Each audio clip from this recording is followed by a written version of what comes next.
प्रिय बंधुगण आज आमे माने गीत संहिता अनुसार किए धन्य व्यक्ति अटे एही विषय रे बाइबल अध्ययन करिबा।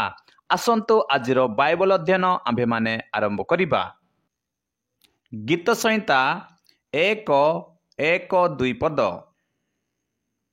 जेहु जन दुष्ट मानक मंत्रणारे चले नहीं अबा पापी मानक मार्गरे ठिया हुए नहीं कि अबा निंदक मानक सबारे बसे नहीं, मात्र सदाप्रभुंक व्यवस्थारे जहार आमद थाए वो जे दिवारात्र ताहांक व्यवस्था ध्यान करे से धन्य।